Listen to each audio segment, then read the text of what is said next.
ಹೊಳಲ್ಕೆರೆಯಲ್ಲಿ ಅದ್ದೂರಿ ಬಸವ ಜಯಂತಿ ಮಹೋತ್ಸವ, 180 ವಿದ್ಯಾರ್ಥಿಗಳಿಗೆ ಪ್ರತಿಭಾ ಪುರಸ್ಕಾರ. ಹೊಳಲ್ಕೆರೆ, ಜಗಜ್ಯೋತಿ ಬಸವೇಶ್ವರರ ಆಶಯದಂತೆ ಮುಂಬರುವ ಲೋಕಸಭೆ ಅಧಿವೇಶನದಲ್ಲಿ ಮಹಿಳಾ ಮೀಸಲಾತಿ ವಿಧೇಯಕ ಅನುಮೋದನೆಗೊಳ್ಳಲಿದ್ದು, ದೇಶದ ಎಲ್ಲಾ ಕ್ಷೇತ್ರಗಳಲ್ಲಿ ಮಹಿಳೆಯರಿಗೆ ಶೇಕಡಾ 33ರಷ್ಟು ಮೀಸಲಾತಿ ಸೌಲಭ್ಯ ಸಿಗಲಿದೆ ಎಂದು ಚಿತ್ರದುರ್ಗ ಲೋಕಸಭಾ ಕ್ಷೇತ್ರದ ಸಂಸದ ಗೋವಿಂದ ಎಂ.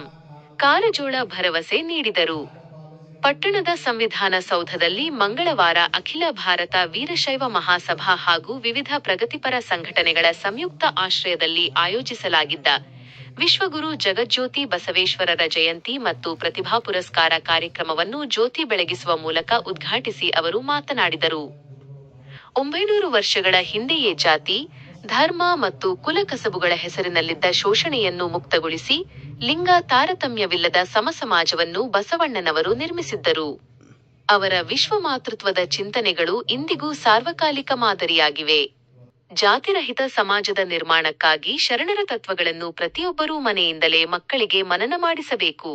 ಮಹಿಳೆಯರು ಗಂಡು ಹೆಣ್ಣು ಎಂಬ ತಾರತಮ್ಯ ಭಾವನೆಯಿಂದ ಹೊರಬರಬೇಕು ಎಂದು ಕರೆ ನೀಡಿದರು. ಕಾರ್ಯಕ್ರಮದ ದಿವ್ಯ ಸಾನ್ನಿಧ್ಯ ವಹಿಸಿ ಆಶೀರ್ವಚನ ನೀಡಿದ ಸಾಣಿಹಳ್ಳಿ ಮಠದ ಶ್ರೀ ಪಂಡಿತಾರಾಧ್ಯ ಶಿವಾಚಾರ್ಯ ಸ್ವಾಮಿಗಳು, ಇತ್ತೀಚಿನ ದಿನಗಳಲ್ಲಿ ಮಠಾಧೀಶರು ಹಾಗೂ ರಾಜಕಾರಣಿಗಳ ನೈತಿಕ ಗೌರವ ಕುಸಿಯುತ್ತಿರುವುದು ಆತಂಕಕಾರಿ ಸಂಗತಿ. ಸಮಾಜದಲ್ಲಿನ ದೋಷಗಳನ್ನು ಮುಚ್ಚಿಡುವ ಕೆಲಸವಾಗಬಾರದು.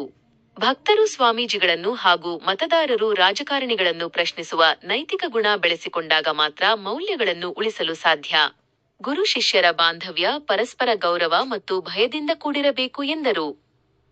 ಪುಷ್ಪಗಿರಿ ಮಹಾಸಂಸ್ಥಾನದ ಶ್ರೀ ಸೋಮಶೇಖರ ಶಿವಾಚಾರ್ಯ ಮಹಾಸ್ವಾಮಿಗಳು ಮಾತನಾಡಿ, ಕೇವಲ ಬಸವಣ್ಣನವರ ಭಾವಚಿತ್ರ ಮೆರವಣಿಗೆ ಮಾಡಿ ಪುಷ್ಪಾರ್ಚನೆ ಮಾಡುವುದರಿಂದ ಬಸವ ಚಿಂತನೆಗಳು ಸಾಕಾರಗೊಳ್ಳುವುದಿಲ್ಲ. ಇಂದಿನ ಸರ್ಕಾರಗಳು ಶಿಕ್ಷಣ ವ್ಯವಸ್ಥೆಯನ್ನು ಜಾತಿ ಮತ್ತು ಧರ್ಮದ ಆಧಾರದ ಮೇಲೆ ವಿಂಗಡಿಸುತ್ತಿರುವುದು ಬೇಸರದ ಸಂಗತಿ.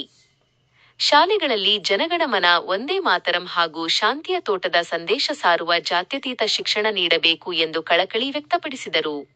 ಇದೇ ಸಂದರ್ಭದಲ್ಲಿ ಸಫಾಯಿ ಕರ್ಮಚಾರಿ ನಿಗಮದ ಅಧ್ಯಕ್ಷ ಪಿ. ರಘು ಮತ್ತು ಮಾಜಿ ಶಾಸಕ ಪಿ. ರಮೇಶ್ ಮಾತನಾಡಿ, ಸಮಾಜದಲ್ಲಿ ವಿಕೃತ ಮನೋಭಾವ ದೂರಾಗಲು ಶರಣರ ಹಾಗೂ ಧಾರ್ಮಿಕ ಚಿಂತನೆಗಳನ್ನು ಆಲಿಸುವ ಮನಸ್ಥಿತಿ ಇಂದಿನ ಪೀಳಿಗೆಗೆ ಅಗತ್ಯ ಎಂದು ತಿಳಿಸಿದರು. ವೈವಿಧ್ಯಮಯ ಮೆರವಣಿಗೆ, ಪ್ರತಿಭಾ ಪುರಸ್ಕಾರ ಕಾರ್ಯಕ್ರಮದ ಅಂಗವಾಗಿ ಬೆಳಗ್ಗೆ 11 ಗಂಟೆಗೆ ಹೊಳಲ್ಕೆರೆ ಪಟ್ಟಣದ ಪ್ರಮುಖ ರಸ್ತೆಗಳಲ್ಲಿ ವಿವಿಧ ಜಾನಪದ ಕಲಾ ತಂಡಗಳು ಹಾಗೂ ಮಂಗಳವಾದ್ಯಗಳೊಂದಿಗೆ ಜಗಜ್ಯೋತಿ ಬಸವೇಶ್ವರರ ಭವ್ಯ ಭಾವಚಿತ್ರದ ಮೆರವಣಿಗೆ ಸಾರ್ವಜನಿಕರ ಗಮನ ಸೆಳೆಯಿತು. ಇದೇ ವೇದಿಕೆಯಲ್ಲಿ ತಾಲೂಕಿನ ವೀರಶೈವ ಲಿಂಗಾಯತ ಸಮುದಾಯದ 180 ಪ್ರತಿಭಾವಂತ ವಿದ್ಯಾರ್ಥಿಗಳಿಗೆ ಸಾಧನಾ ಪುರಸ್ಕಾರ ನೀಡಿ ಗೌರವಿಸಲಾಯಿತು. ಕಾರ್ಯಕ್ರಮದ ಅಧ್ಯಕ್ಷತೆಯನ್ನು ಬಸವ ಜಯಂತಿ ಸಮಿತಿ ಅಧ್ಯಕ್ಷ ಎಂ.ಕೆ. ರುದ್ರಪ್ಪ ವಹಿಸಿದ್ದರು.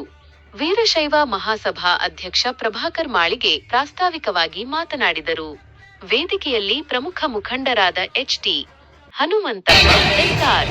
ಗಿರೀಶ್, ರೇಣುಕಾ ಪ್ರಸಾದ್, ಮಲ್ಲಿಕಾರ್ಜುನ್, ಉಮಾಪತಿ, ಬಸವರಾಜ್ ಅಂದನೂರು, ಶಿವಪುರ ಶಿವಕುಮಾರ್, ಶರತ್ಕುಮಾರ್ ಪಾಟೀಲ್ ಸೇರಿದಂತೆ ತಾಲೂಕಿನ ನೂರಾರು ಮುಖಂಡರು ಹಾಗೂ ಸಹಸ್ರಾರು ಸಾರ್ವಜನಿಕರು ಉಪಸ್ಥಿತರಿದ್ದರು.